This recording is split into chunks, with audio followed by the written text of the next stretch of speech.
Hello, this is Patriot and welcome to the channel. If you can do me a big favor, if you can like, follow, and comment on the video afterwards, I would greatly appreciate you.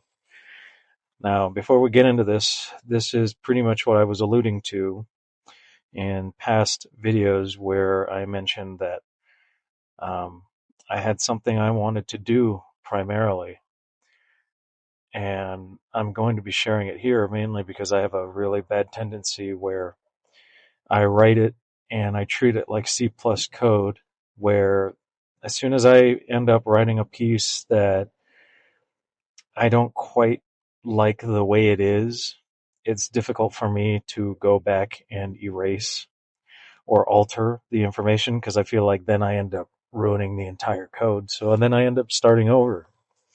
And I want to get rid of that feeling and I want to get rid of that habit. So I've been writing about as much as I could, changing as little as possible, and really thinking about what I type in. And even then, there's mistakes in here and there's problems, but hey, this is pretty much a first draft and a pilot, essentially.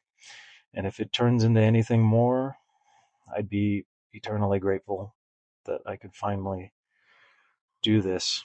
Now, anyway, I'm going to share a bit of it with you in hopes that I not only make it permanent on my tablet here, but I also permanently put it out there.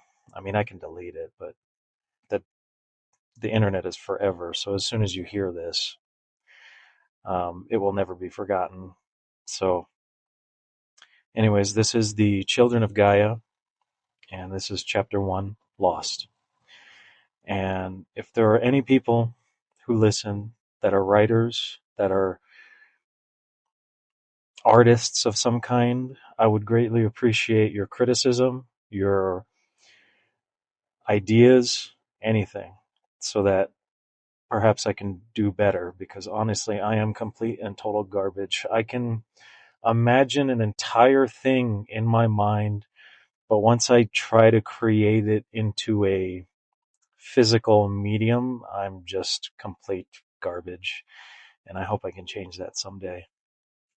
And the only way to change that is to be complete garbage every time until I am passable garbage. So let's get into this. In the start, there was darkness. And then the night sky bloomed with stars, its light captured by the still waters at his feet. There was nothing around but sky and water, like floating in the center of the universe. Turning to find anything in this surreal void caused the water to break and ripple, destroying its perfect facade. The ripple moved unbroken until it struck something within its waters and reflected back.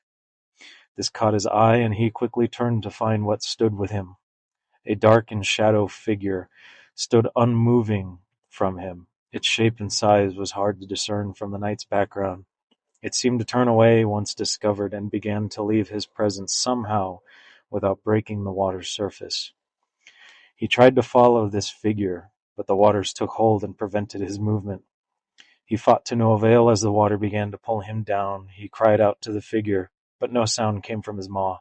Only his thrashing in the water was audible in this realm. He took one last glance of this figure before it all went black.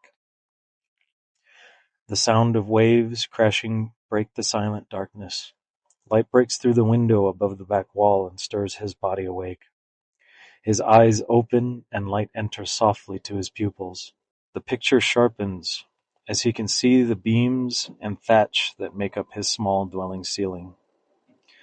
Light breaks through tiny openings of the dry thatch ceiling.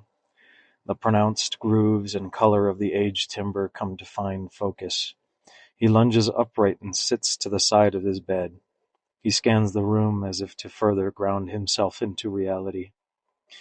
A small red door at the front used to be easy to walk through when he was younger. Simple furnishings, 2 beds, a center table, and a small shelf to the back wall between the beds.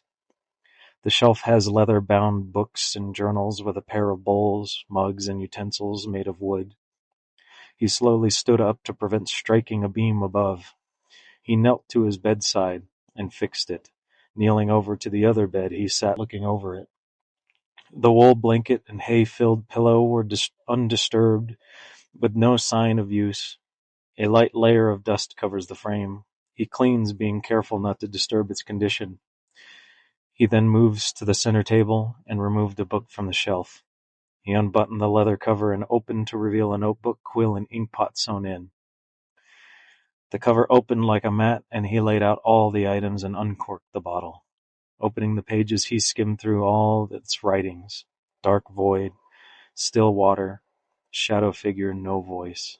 Every page repeated the same details, the only difference being the dates when they were written. Page after page, nothing changed. By the end, there was roughly 3 years of the same writing. He found a blank page at the end of the chain and began to write the same carbon copy like the rest. He set the quill down and let out a big sigh while dropping his head. After a moment, he picked up and stepped out. Ducking under the doorframe, the waves grew louder and the sunlight more intense to his eyes. He shaded himself with his hands until his eyes could adjust. He walked over to a barrel by a clothesline, with several linen garments. He dipped his hands into the water and washed himself, leaning over the barrel to drip dry. The water became still and he stared at his reflection. Blue-gray fur from his eyes to the end of his snout, black curly hair atop his head down to his neck, deep brown eyes staring back. He's reminded of how much of his grandfather's resemblance he bears, and then his face turns, as he's reminded also of what is lost and how alone he is, now being the only lichen on this island. A final drop fell from his chin, distorting the reflection and snapping his mind back to the present. He shook from side to side to remove what water was left. He then stepped behind the barrel to the clothesline and donned the linen tunic that was hanging. He turns towards his dwelling, looking deeply, as if to burn the sight to his mind, or come to terms with the thought. He begins to walk down the path from his home inland to a small village in the trees. The homes are similar in size to his, small stature with small doors, built for those that were born here for generations.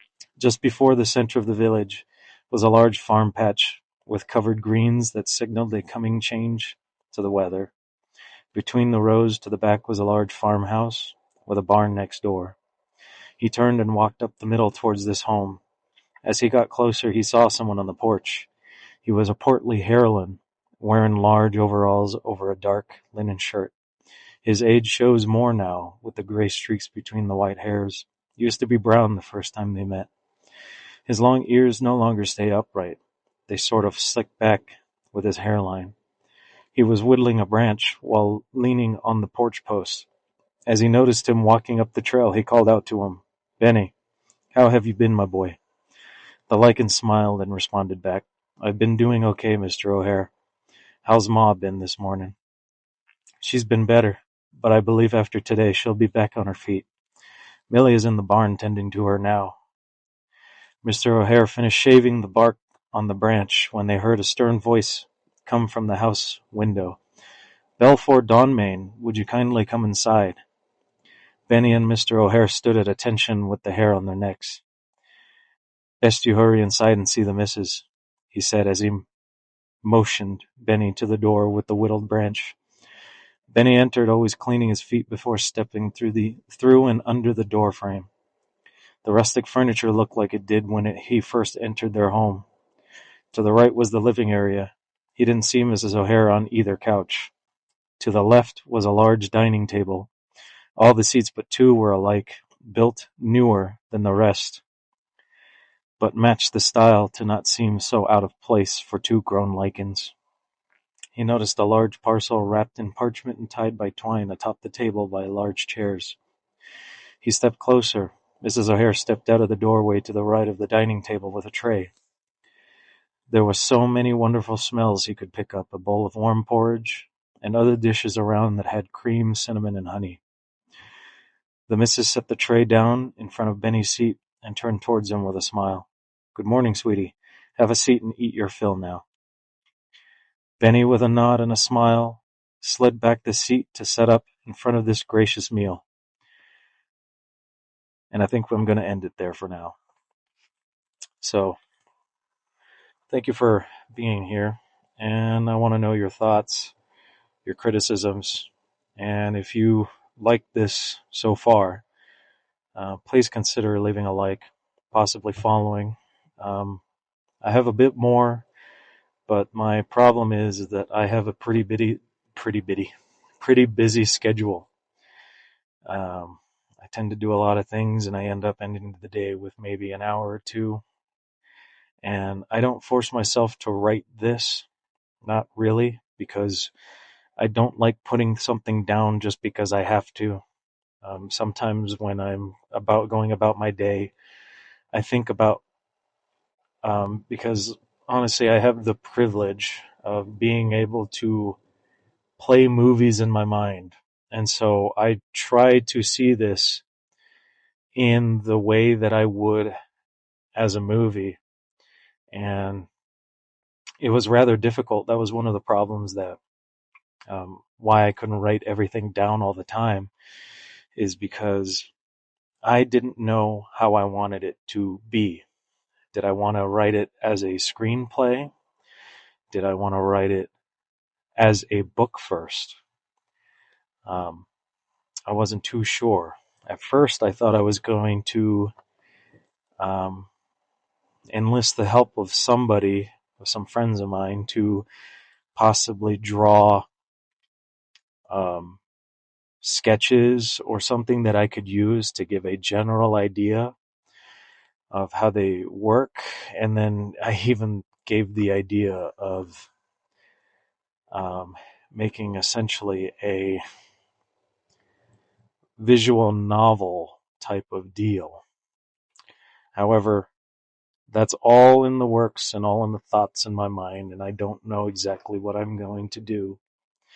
But for now, I think getting everything in a book form is probably best, especially since that is my most weakest thing that I can do.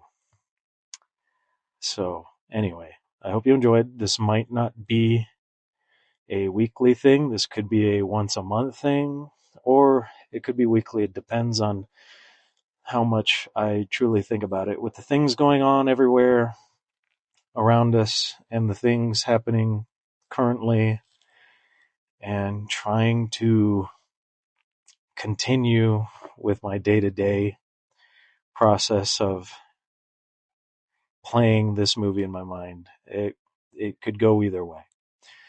But see you on the next one.